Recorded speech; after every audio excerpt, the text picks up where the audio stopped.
Bonjour à tous et bienvenue dans ce nouvel épisode de Likotak Tasuko. On vous souhaite la bienvenue et une très très bonne année. Que 2024 soit meilleur que l'année précédente et que ce soit rempli de bonheur, santé, de prospérité. Comme chaque semaine, nous avons deux parties et en compagnie de Alioune Ndiaye. Alioune, nous te saluons. Salam alaikum, Souadou. Alaikum salam wa Bonne année à tout le rahmatullah. monde, bonne année à tous nos téléspectateurs. Merci Beaucoup de beaucoup. bonheur, santé, prospérité. Amin, amin. Donc, Alioune, pour cette semaine, on a un cas spécial. Ce jeune homme nous demande ce que tu penses des problèmes de caste aujourd'hui parce qu'il a rencontré une jeune fille et son père n'est pas d'accord par rapport à leur relation, comme quoi qu'ils ne sont pas de la même caste et tout. Mais il nous dit qu'il continue de se fréquenter, lui et la jeune fille. Mais il ne comprend pas la position de son père, sachant que Taïdjini, il a donné à deux de ses grands frères, des grands frères de la jeune fille qu'il fréquente, des épouses qui sont des Toubab, donc, et ils ont eu des enfants métissés. Donc, il est un peu mitigé par rapport à ce choix et il nous demande ce qu'on en pense, ce que toi précisément tu en penses. Alhamdulillah. maa ngi ñaan suñu borom mu suturaal ma ba bañ fi wax loo xam ne dina ma ci mere di ko ñaan mu suturaal ma bañ fi wax loo xam ne ni ci baax yi dañ ma ci xeeb. waaw problème mu caste moom c'est un problème complexe, un problème très complexe. Surtout suñu réew yi particulièrement Sénégal quand même mais suñu réew yi bëri na suñu réewu Afrique yi yoo xam ne problème yooyu da ciy am. D'abord comme ni ma koy waxee toujours rek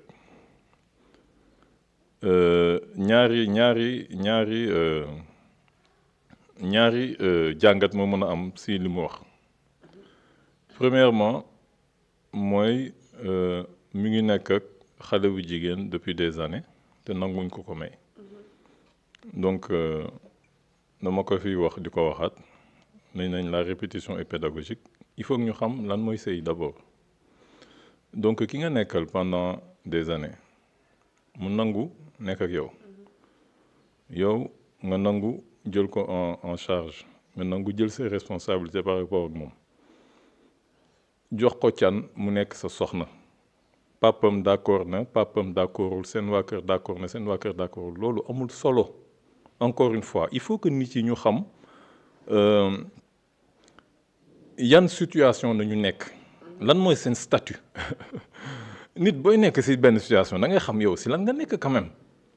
parce que comme on dit ñun ñu bëgg ko ñu bañ ko bëgg ñun nañu nekk ci benn réew boo xam ne au moins Sénégal ñun Sénégal nañu nekk donc nañuy wax suñu wax d'abord avant ñuy yaatal mais au moins ñun il est évident que ñun nous sommes dans un pays qui est fortement spiritualisé fortement religieux donc ñun suñu wax yëpp booy seet loolu la li dagan nag araam dagan donc ce statut sa diggante ak sa borom da nga koy xam donc ki nga xam ne yow nekk nga ak moom depuis des années may nañ la ko mayuñu la ko yow yaa ngi ko jàppee yaa ngi nekk ak moom dans des conditions maritales quand même da ngay mën a xam yow kii lan la ci yow. waaw est-ce que mën nga ñëwaat aussi ne nga la répétition est pédagogique ci conditions maritales yooyu noonu. non parce que comme ni ma la ko waxee moom bi ma boo gisee ne nee na maa ngi ak moom ça veut dire que ku jigéen ki bëgg na ko nangul na ko mu nekk jëkkëram mu nekk son homme moom gis na ko choisir na ko ñaan na ko ñu duñ ko may néanmoins ñu ngi ensemble te parents yi xam na ne ñu ngi ensemble mais nañ na ñoom duñu formaliser duñ ko formaliser rek la moom na xam ne kii soxnaam la toutes les responsabilités yi mu war a jël par rapport ak moom na ko jël moo ko war a yor moo ko war a jël en charge moo ko war a protéger moo ko war a nu mu tudd dëkkal et tout lépp li nga xam ne moom la soxla moo ko war a def lu si juddu mooy baayam parce que cas yu mel nii pourquoi mu dangereux lu tax mu dangereux parce que dama si gis ay cas yu ndeysaan yu dramatique cas yu dramatique parce que gis naa si ñoo xam ne même dem nañ sax ba marié wu si suuf quoi ne par exemple gis kenn ku leen maye wala yu demee noonu mais comme sur le plan ñun dañuy wax toujours société affaire société c'est pas reconnu man gis naa si cas yu dramatique yoo xam ne ku jigéen ki ëmb na ñu seet nu ñoom nu ñu yàq ëmb bi parce que ils se disent que instant bii nii kii am na doom mais su par exemple buñ ko gisee naka la ko société bi gisee c'est-à-dire que yow yaa ngi ragal nit ñi ba pare ñeme yàlla au lieu que nga ragal yàlla ba pare ñeme nit ñi yow sa digganteeg sa borom kii nekk na sa soxna lu si mënti juddu na nga ko war a assumer donc loolu la war a xam moom d'abord que kii lu mu mënti doon bu dee demoon na ba ne ko dafa ëmb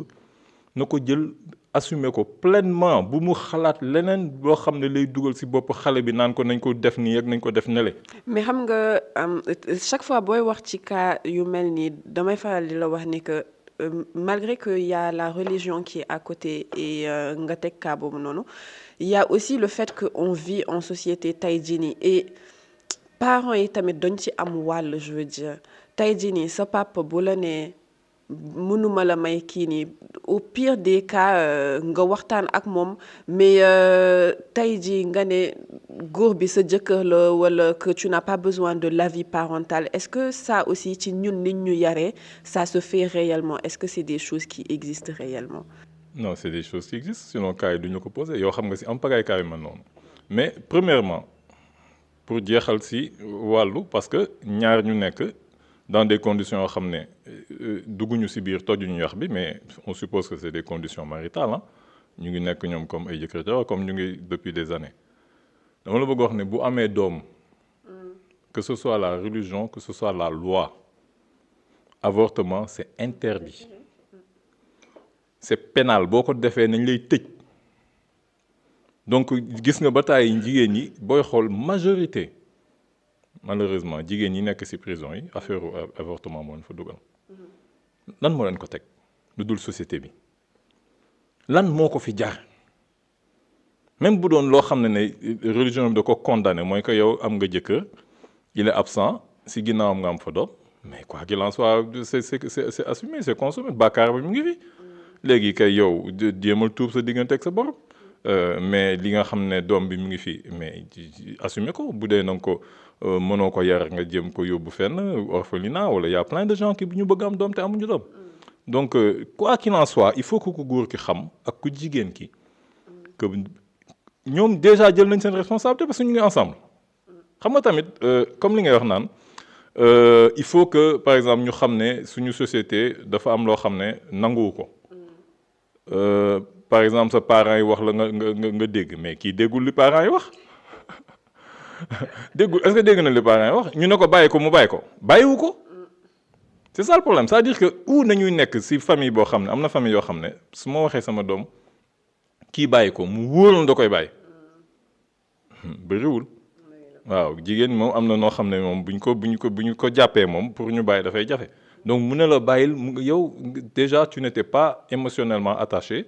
ba mu jaral la nga nekk en conflit avec say yëf xam nga bu dee tu as vraiment la tête je dirais pas la tête sur les épaules mais tu as un détachement émotionnel qui te permet bu la sa papa ne parce que loolu tam dafa baax mooy teel a wax ak say waajur nit moom bu bëggee rek nañ ko teel a gis teel a xam mooy kan teel ko laajte tu vois ñu xam ne kii mooy kii est-ce que mën na continuer mënul continuer balaa ngay egg fenn fii nga teel a xam ne kii moom mënul nekk nga toog sa kër tu vois nga xam ne kii peut-être y a plus de moins que de plus ma bañ si dugg ou bien yow nekk nga ak moom ba émotionnellement nga attaché wu moom ba bu baax nag nga soog a xam ba kii vraiment choisir naa ko ba pare nga soog a ñëw indi choix bi si sa parent pour ñu valider la sa choix tu vois ñoom sa parent ne la sa choix ak man ànduma ci tu vois léegi nga am deux solutions ou nga d'accord si ñoom lu ñu la wax ou bien nga ne man vraiment kii moom il n'est même pas question que je vive sans lui nga xam ne nga assumer muy sa jëkkër mu jox la can mu nekk sa jëkkër c'est aussi simple que ça loolu gis nga li waaj naan jusqu'à l'extinction du soleil nit yi mënuñu la indil leneen loo xam ne yàlla wax na ko voilà li nit yi wax nag moo fi ne ak li yàlla wax yow yaay seet ndax man li yàlla wax laay def wala li nit yi wax laay def lu ñu la fi wax leneen mooy diw wax na lii diw wax na lii téere sàngam wax na lii téere sàngam mais téere yàlla waxu la leneen nit ki boo la bëggee nga bëgg ko nga nekk ay mag mën nga nangul ko nga ne ko nangu naa nekk sa soxna moom mu nangu engagé aussi yow bu la joxee can sa jëkkër la. Sans la responsabilité des parents, sans que ce papa joxe accord am, sans mais que sa papa génnal ma si alxuraan fan la papa yàlla wax ne na papa joxe accord benn aaya moo am pour accord mooy koo xam ne esclave la wax naa la ko ku ñu moom moo ne na ngay laaj accordu nu mu tuddati c'est propriétaire ay waaliyam ñooñu ngay laaj accordu waaliyam parce que kooku am waaliyam moo koy may parents yi may nga xamuñu est-ce que xam nañ parents parce que nañ ko moom mais en dehors de ça amul loo xam ne dañ la wax ne dafay am accordu ay parents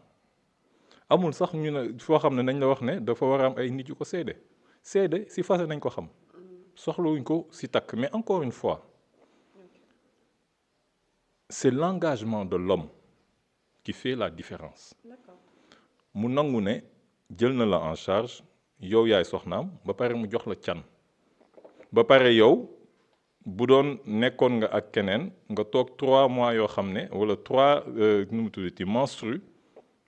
nga soog a mën a nekk ak beneen góor loolu mooy condition yi condition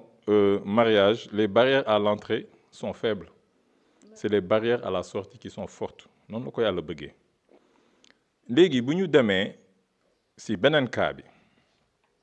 nga xam ne problème bi de la base du problème mooy léegi ay problème de caste léegi loolu naka nañ si war a doxalee ak loolu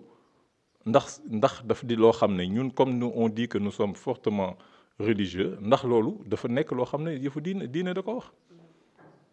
à quel moment le diine wax ne par exemple diw mënul see kii parce que nañu am ak à quel moment la yàlla wax waxu caste c'est ça le problème est-ce que nañuy continuer di am ay gisin yoo xam ne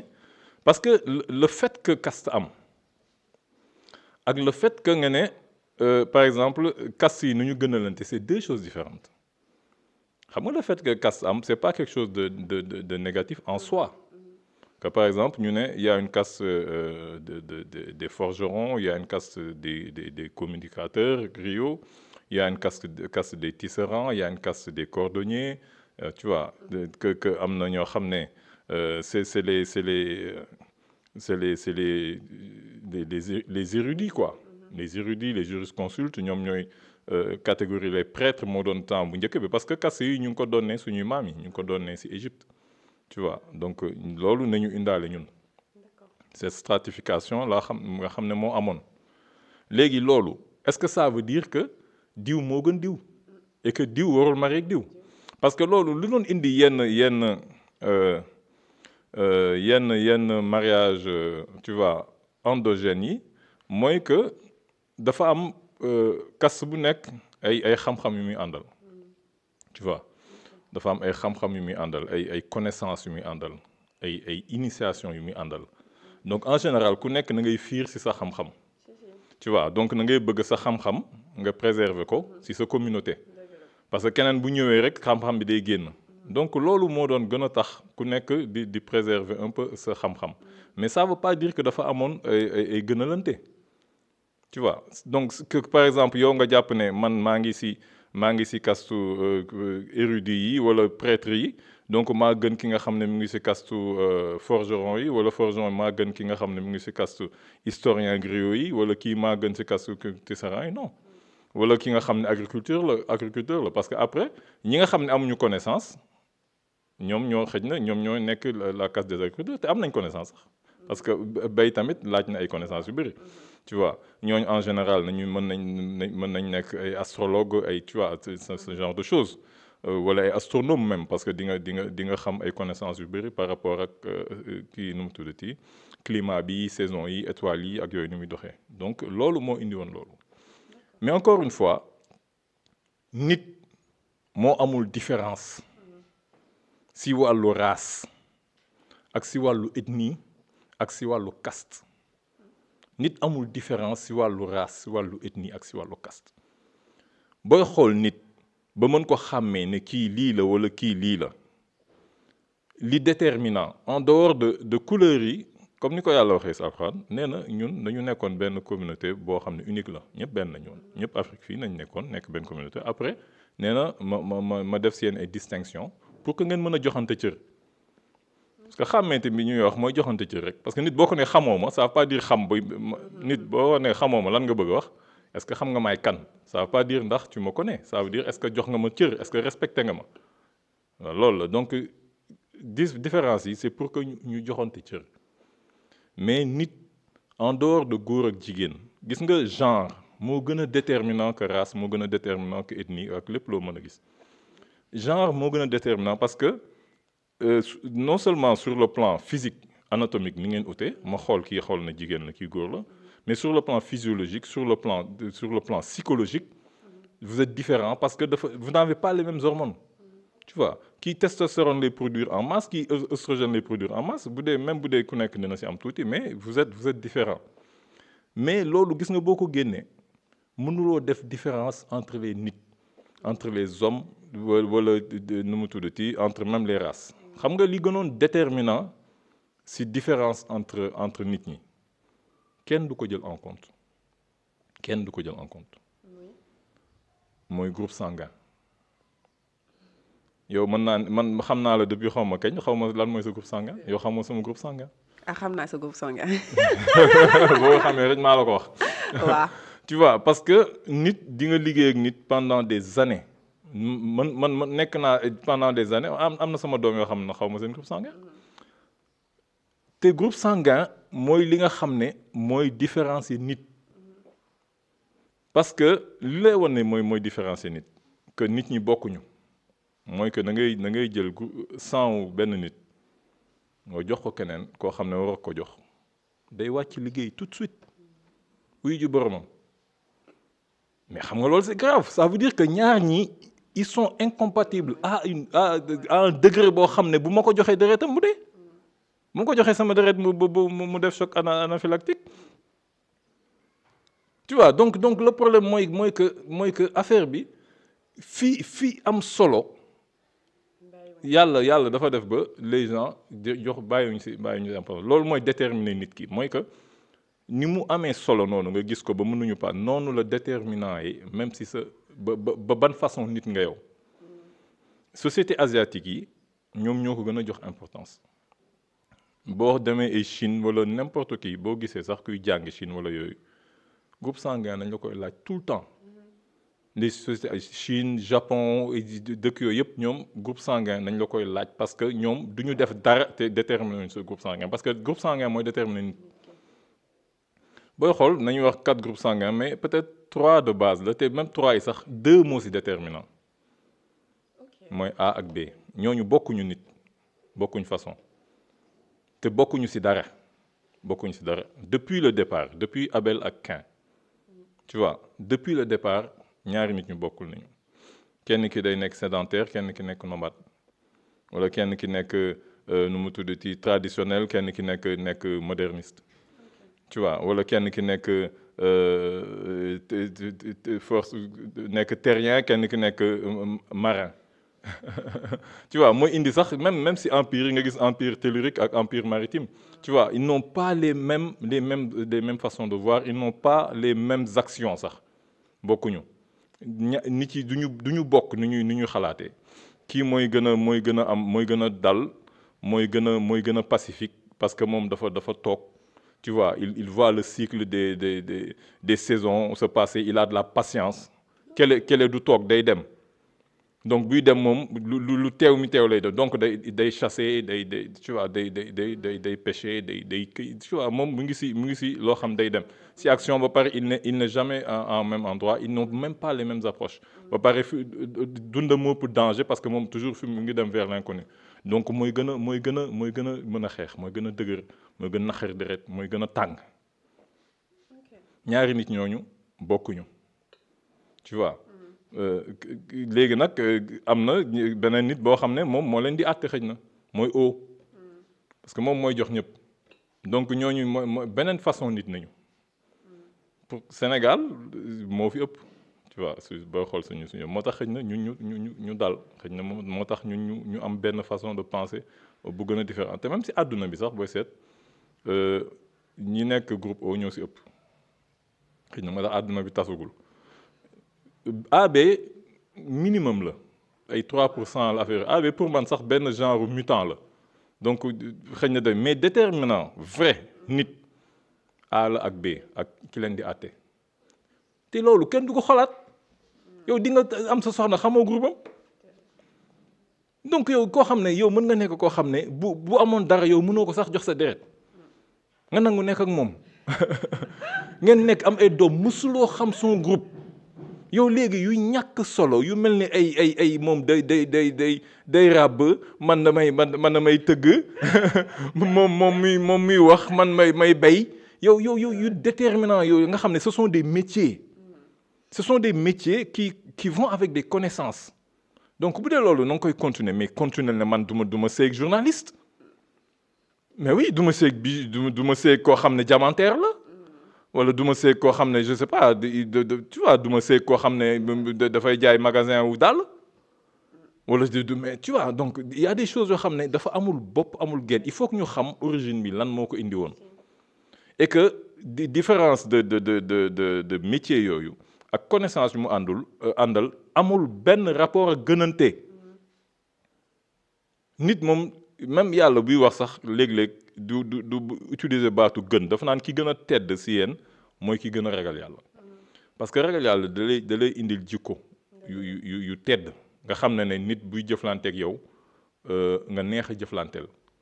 tu vois mais tedd boobu sax est-ce que moom mooy tekki gën parce que gën c'est autre chose gën c'est complexe tu vois gën dafa complexe donc yooyu il faudrait que nit yi une bonne fois pour toutes ñu mën a comprendre ne ces histoires de caste là nañ ko war a du tabou na nga war a xam lan la au départ nga xam ne c'est pas une question de kii moo gën kii que géer la moo gën non géer tekkul ne moo non c'est une caste parmi les autres te léegi géer furtu la parce que géer furtu la baadoole yi si nañ bokk parce que am na ñoo xam ne mais peuple dafa am partout mais c'est la vérité yàlla moo doxalee noonu yàlla peuple moom amoo benn connaissance amuloo benn initiation amul benn xam-xam boo xam ne hérité nga ko tu vois donc yow tu constitues le peuple fu ñu ku soxla ku ko liggéeyal nga liggéeyal ko ku soxla nga liggéeyal ko après mi nga am ñi nga xam ne ñii ñooy jàngkat ñi ñooy dugg ci téere yi ñooy jàng xam-xam ñii ñooy xam affaire xam-xamu mbay ñii ñoo am xam-xamu nu mu tuddati tëgg ñii am xam-xamu ràbb ñii am xam-xamu uude ñii am tu vois xam-xam yi bëri na tu vois léegi nag ñi nga xam ne nag ñoom xëy na ci seen jaar-jaar am ñu xam-xam ñoom ñu nekk le peuple léegi nag peuple bi yëpp ñu ngi fi ñu classé leen ci géer yow après yow nga jàpp ne yaa gën ñeneen ñi mais gënoo leen affaire bi amul gënalante te yow di nga nekk ci loo xam ne yow amoo ci benn xam-xam même sax ci biir kas yi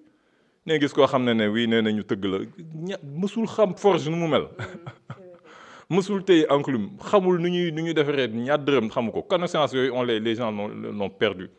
nga gis koo xam ne ñu ne waaw géwël la te mënul communiquer ci dara mënula waxal dara kii ñu ne ay uude la ñu bàcc ñoo fi nekk rek mësul defar daal tu vois kii ñu ne ràbb la mënul tricoter sax mënu ko tu vois donc nit ki d'abord il serait dommage que nous perdions toutes nos connaissances là parce que gis nga connaissances yooyu li mu ëmb ko bëri te malheureusement ñu ngi koy perdre nànk-nànk parce que nit ki da ngay nekk dara comme li waykat bi naan li nga doon soo ko bañee xaan dafa fekk nga gën see ñaaw parce que nit ki di nga nekk dara mu ànd ak ay connaissances yu bëri mais stigmatisation bi ndeysaan mooy tax léeg-léeg nga xeeb ko mu nekk complexe nga xeeb xam-xam yooyu dootoo ko gëstu ji dootoo dem say maam yi dootoo wax ak ñoom xam-xam yooyu di dañ nànk-nànk te ku si nekk da nga amoon xam-xam bu déterminant pour la société donc nit yi nañu xam ne li ñu nekk ay connaissance la ëmb ay xam-xam la yoo xam ne initiation moo la koy jox te ñu xam ne loolu dong moo leen différencier li leen gën a différencier ba tax ne bokkuñu xamuñu ko mooy seen groupe yi di nga sëy ak jigéen boo xam ne te mën na la bu la joxee deret nga dee boo ko joxee deret mu dee à ce point-là. Donc les choses les plus déterminantes les gens l'ignorent complètement donc ku sañ a sëy ak wax na ko tamit ak tubaab ku sañ a ñëw yow koo xam ne bokkoo leen dara mu ngi dëkk fële kii yow antan nga ko jox sa doom laajoo ko moom ban xeet ethnie la la bokk. ouais parce que li am vraiment fii yëpp am na foofu les gens ils se trompent parfois li am fii am na foofu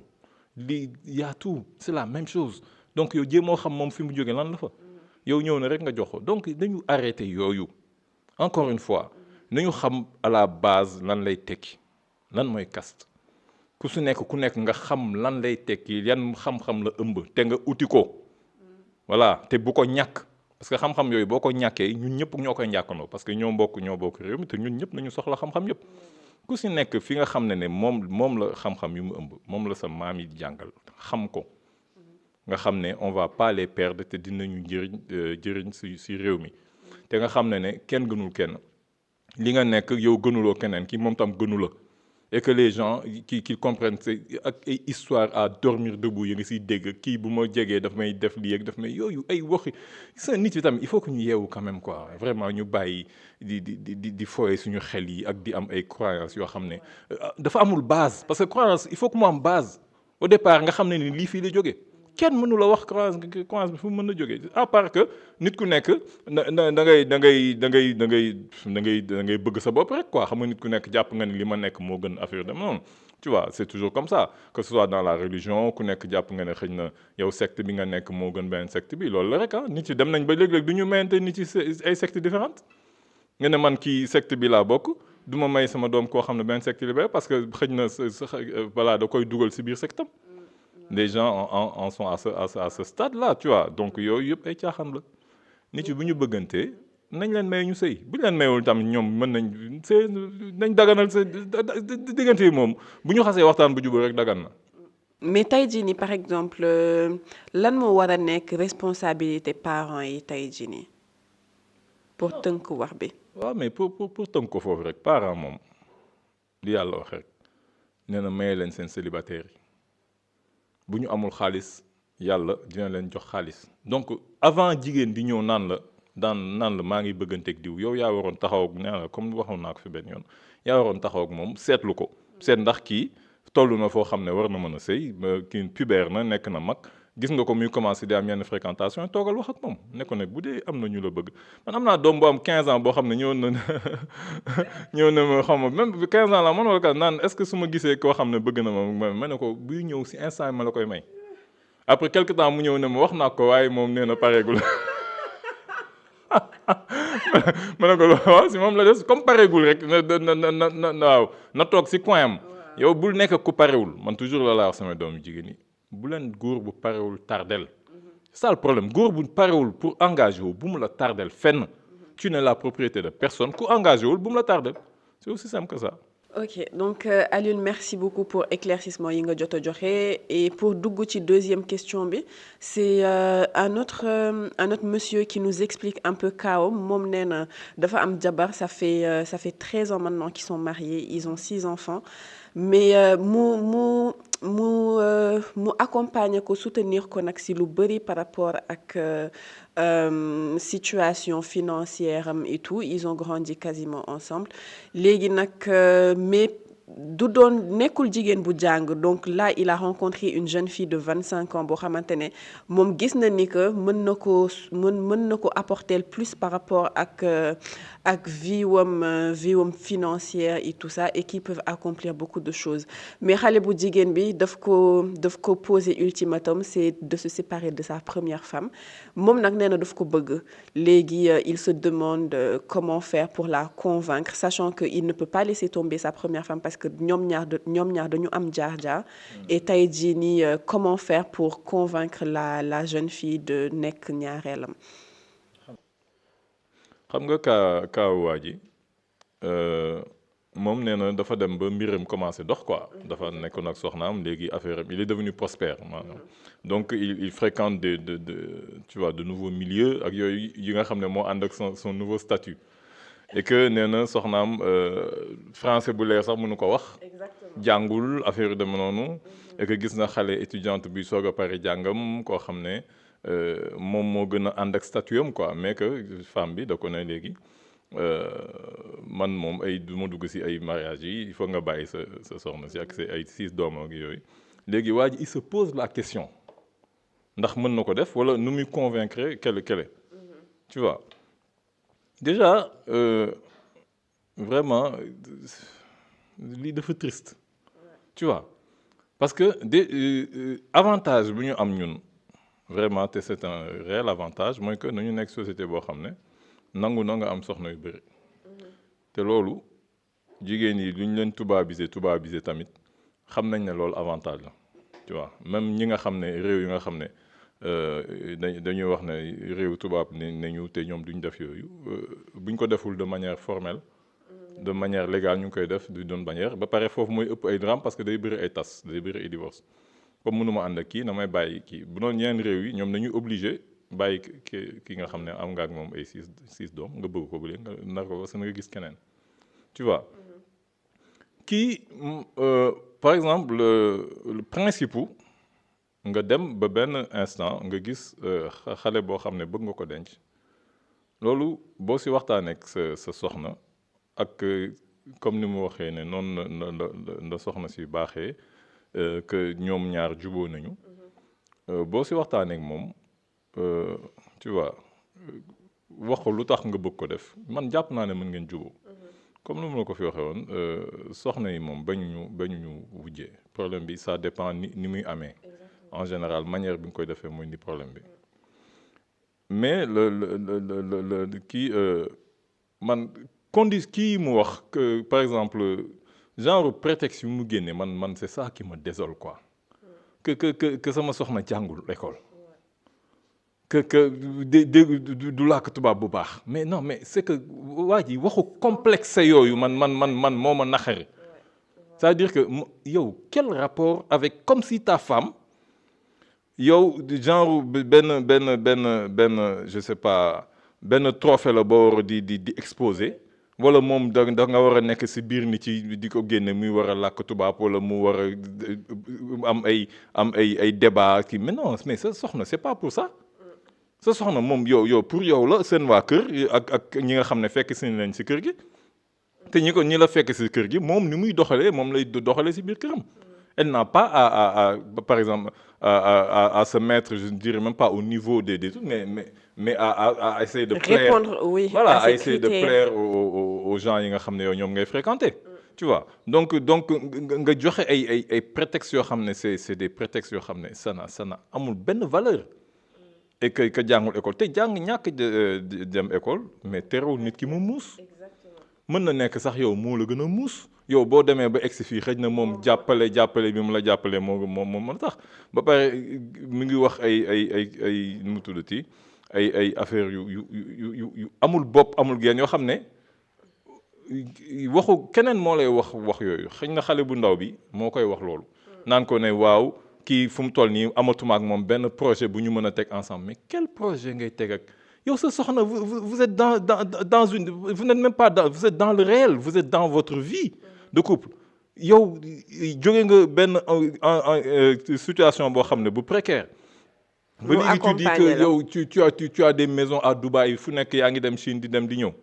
yow mu ngeen ànd ba tollu fii léegi nga bëgg a wax ne da ngeen war a am ay projets en commun quel projet en commun vous avez une famille à construire que vous êtes en train de construire xale yi ñu ngi màgg yow moom nu mu tuddati vous vivez en parfaite harmonie léegi nga bëgg naan ay projets en commun pour wax yooyu waxu xale bi moo ñëw di la wax loolu parce que moom moo bëgg am ak yow ay projet moom moo am ay projet yu mu bëgg a tëral ak yow parce que kii moom mu ngi dundam bu nice léegi yow lan nga bëgg projeté ti encore c'est quoi le problème? Mais aussi, il ne faut pas remettre toute la faute sur la jeune fille parce que moi, je pense que tout est une question de responsabilité et les responsabilités sont partagées. Peut-être que les bougigen mais moi aussi, moi je dis, amul kiliftev pour voir que non, il a construit assez de choses avec sa femme et qu'elle a été là dans les moments les plus difficiles de sa vie pour voir pour nan taïdini daf koy baye pour être avec la jeune fille en fait. Je suis parfaitement d'accord. Man kay sur la doon jëm si. Dama la bëgg wax rek dama lay wax ji fi muy jóge parce que waa ji xam nga complexé toujours day am lu tax nga complexé jigéen ñëpp bu ñu meloon ni soxnaam du am complexe li muy comparé soxnaam bi mu ne jàngul ak xale bu ndaw bu jàng am ay diplôme am moo tax complexe di taxaw tu vois li ngay waxtaan ak kii yi muy dugal sa bopp moo tax ngay xeeb kele xeebeel toujours day am lu muy comparé wul parce que bu dara amul doo xeeb kenn tu vois il faut que léegi nag lii tax muy xeeb soxnaam moo ko jarul c'est ça le problème kii nga xam ne xamoo fu mu jógee xamoo lu mu lay indil moom nee nga dafa jàng yoo xam ne amul benn njëriñ non bëgguma leen tooñ yéen ñi jàng ay marketing ak affaire yooyu mais dama la ko wax ne gis nga les STEM là non dëgg la bu ñu waxantee dëgg surtout suñu réew boo génnee si STEM yi science technologie engineering mathématique loolooy xam-xam nañ waxante dëgg li si des ay non mais nañu wax li si des nan la ay marketing communication management RH affaire yooyu. mais loolu science la xam nga science moom dafa buub lu bëri. c'est pas des sciences non c'est pas des sciences xam nga c'est des pseudosciences yëpp ay sociologie sciences économiques sax c'est pas des sciences. ni benn waay doon wax benn professeur américain defe naa nee na moom nu mu tuddati d'une année à l'autre c'était dans les années 70 defe naa d'une année à l'autre nañu ñëw université sciences économiques tudd sciences économiques parce que politique économique la woon c'est-à-dire que politique économique économie genre politique la rek ku nekk am nga sa politique économique dañuy jógee si benn année jàll si benn année gars yi ñëw si fac bi ñëw leen léegi science économique voilà science économique mais ñëpp xam nañu du science économique c'est pas une science yéen ñi lay jàngal dara du science mais dama la bëgg wax rek si gàttal ne que li ngay tax ngay xeeb sa soxna daf ko jarul li nga koy comparer moo ko jarul donc le gars là moom li mu war a def mooy que première des choses dafa am lu ñuy ooyee booy tànn xam nga kii dafa toll si situation boo xam ne mu ngi si si donkaa si gim li gars yi di wax c'est-à-dire que il est vraiment am na soxnaam vraiment ba ñu ànd ba léegi moom il est devenu prospère et que moi je suis pour que vraiment soxna yi ñu ngi fi amuñu borom kër nañ leen war a denc moi je suis parfaitement d'accord que nga am keneen koo xam ne da nga ko war a accompagner jàppale ko boo rey jàng nga soutenir ko moom mu jóg tu vois nga xam ne vraiment di nga nekk ak moom di nga ko jàppale pour que ngeen ànd mais gis nga instant bi mu nekk nii fa la war a def très attention pour lu muy tànn parce que construire nga dara ak jigéen bu baax parce que ni mu waxee jàpp nañ ne ku baax la fexeel ma booy indi lëg beneen fexeel ba indi ku baax même bu melul ni moom mais instant bi nag nga war a vigilant da nga war a am li anglais yi di wax drapeau rouge c'est-à-dire que il faut que mu am ay red flag.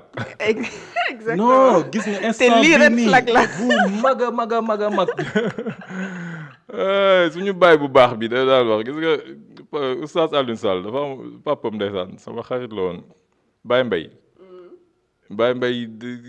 moo raw Oustaz Sall ngeen di wax nii mais Baye Mbaye du ma raw Oustaz Sall danaan wax ne góor day neex a dàq góor day neex a dàq nee na boo ñëwee ñoo la sa tànk bi sa dàll yi dafa pënd xamal ne kii bëggu la non gis nga li muy wax noonu gis nga xam-xam la gis nga man boo amee expérience ngay xam ne erreur yu bëri yi nga na defoon dugg si yenn kii fekk na boo doon seetantal doo si dugg parce que si tas bee mujj te xëj na nu muy tasee sax du la neex gis nga góor day neex a dàq mooy que yow da ngay vigilant red flag yi ngay gis am na jigéen nu mu lay waxeek yow rek xamal ne kii yow intérêt lay seet si yow mais amul benn sentiment bu tax ñu wax pour yow bu la nee sa coiffure bi sax di rafet mais gis nga parce que ku la bëgg nii que la kii gis nga coiffure rek daal lépp lay tolérer si yow day ànd ak benn tolérance bu extraordinaire loo indi si ay défauts sax moom antan na ko voilà du ko sax gis donc waxuma la ak nag koo xam ne am na sañ-sañ ak toupet ñëw fekk la yow nga am soxna ngeen am 6 doom nga marié depuis je ne sais combien d'années 15 ans xaw ma la wax 13 ans mu am sañ-sañ na la da nga koy bàyyi les yeux dans les yeux yow nga continuer naan maa ngi nekk ak moom ak nu ma koy convaincre kii dafa amul lu mu koy convaincre bu ñu amee duñ koy wax n'essaye même pas de la convaincre parce que boo si duggee di nga dugg si sa musiba dina dugg si sa biir kër tas sa kër ay tas la yow lay njëkk yow yow lay njëkk a yàq non yow lay njëkk a yàq yow lay njëkk a yàq wala mu moom la bu la yàqul tamit dina fexe nu mu la moomee tu vois te gis nañ fi ay cas ndeysaan ñoo xam ne cas yu siiw sax ñoo xam ne jàpp nañ ne ñu ngi progressé ñoom jàpp nañ ne ñu ngi progressé mais ndeysaan ay régression voilà bu ñu amoon baatin parce que toujours tu sais dans la vie il y a ce qui est apparent et ce qui est caché donc yow léegi-léeg nga gis dara nii si li apparent nga foog ne mi ngi dem fekk boo ko gisoon di nga xam ne kii dematul kii wala mi ngi dem si benn yoon boo xam ne du yoon bu baax bi parce que complexe moo ko si dugal da ngay gis góor bu am complexe benn façon jigéen parce que moom xëy na kii jàng na wala kii moom jàngul wala moom dafa ñuul kii xees non mais parce que nit yi complexe bi ne dañoo am complexe ku métissé wala complexe affaire yu demee noonu tu vois donc les gens ils sont tellement malheureusement ndeysaan ay affaire yu bëri yow mu jaral la nga bàyyi koo xam ne moo gën kii fuuf mais yow jàpp nga ne kii moo may avancé la yow fooy avancé jëm kii da laa fekk nga pare kii da la fekk yow nga avancé yow kii nga nekkaloon bi nga dul nekk dara nga avancé ak moom ba toll fi nga toll donc kii da laa fekk nga pare fan la lay jëme lu dul régressé loolu nga ne dañoo am ay projet jëm fan moom da la fekk nga pare mu fas yéene yow consommé la yow moom kot te ñeneen ñi nga xam ne ñoom dañ ko war a diisal bëggu leen ànd ak ñoom donc le gars là waxuma sax kii moom na ko dégager mais même bu waree tànnaat parce que dafa nekk si yoon boo xam ne xëy na dina tànnaat na teel a vigilant góor day neex a dàq da ngay teel a gis les red flags jigéen am na loo xam ne am na wax yu mu lay wax wala am na gis yoo xam ne moom ngay gis muy doxalee wala lu muy bëgg wala nu mu bëgg tu vois da ngay vigilant parce que non seulement y a ton épouse mais y a les enfants. Exactement. 6 enfants c'est pas. benn doom sax wala mais je veux dire que mais conséquences yu dramatiques yu muy jural sa doom parce que ku la wonloo ginnaaw sa soxna rek boo ñaari da lay wonloo ginnaaw sa njaboot parce que moom boppam lay gis ak njabootam parce que loolu c'est quelque chose de c'est biologique jigéen day bëgg reproduire ba pare protéger progéniture am loolu moom c'est naturel si jigéen donc moom progéniture am day fexe nu mu leen mettre dans les meilleures conditions qui soient yow da ngay xam ne yow ñëpp say doom lañu c'est ça xam nga góor ni muy xamee ne ñëpp samay doom lañu jigéen mën na ko bañ a xamee noonu tamit. mais xam nga c'est pourquoi moi je dis c'est la raison c'est ce cas de figure qui fait que beaucoup de femmes ont peur de la polygamie parce que yow da ngay am sa jëkkër nga accompagner ko tey ba mu toll nii et que moom mu tourner le dos pour une autre femme et que sans aucun regret en fait parce que kii ni muy waxee nii moi je me dis li mu joxe ci jabaram bu baax bi yëpp c'est juste des excuses pour s'en sortir et pouvoir se dire que oui kii moo gën ci man. non tourner le dos peut-être c'est trop dire ça veut dire que am beneen soxna ça veut pas dire nga tourner le dos sa soxna xam nga tamit loolu moom lu jafe convaincre de jigéen ñi parce que yéen vous essayez de réfléchir c'est-à-dire à notre place et vous n'êtes pas des hommes comme ñun tam mënuñu réfléchir seen place parce que da ngeen jàpp ne comme jigéen du bëgg ñaari góor mën na nekk ak ñetti góor sax fukki góor mais kenn rek la siy bëgg mais ñun góor ñi mën nañu bëgg 15 jigéen parce que góor responsabilité lay doxal ñun duñu ay nitu émotion en règle générale suñu émotion yu bokkul ak yu jigéen donc ñun responsabilité nañuy demee góor responsabilité lay teg mooy kii su ma si duggee je prends en charge je suis responsable d'elle donc loolu responsabilité boobu c'est rare mu dañ vraiment il faut mu nekk góor bu doy waar wala bu sàggan wala bien mais en général responsabilité boobu du dañ donc nag yow yaay jàpp ne kii comme mi ngi xool keneen rek ça veut dire que man am naa manquement wala bëggatuma lu demee noonu non par exemple mu am beneen soxna ça veut pas dire mu tourner le dos kële mais le seul problème si cas yi mooy comme li ngay wax mooy de faire le mauvais choix te mauvais choix boobu am répercussion si sa mariage et ça c'est une crainte légitime des femmes. Et c'est très fréquent. mais waaw malheureusement. waaw voilà parce que góor yi ñoo xamul nu ñuy tànnee. parce que ñoo am ay complexe yu ñàkk fayda yu ñàkk solo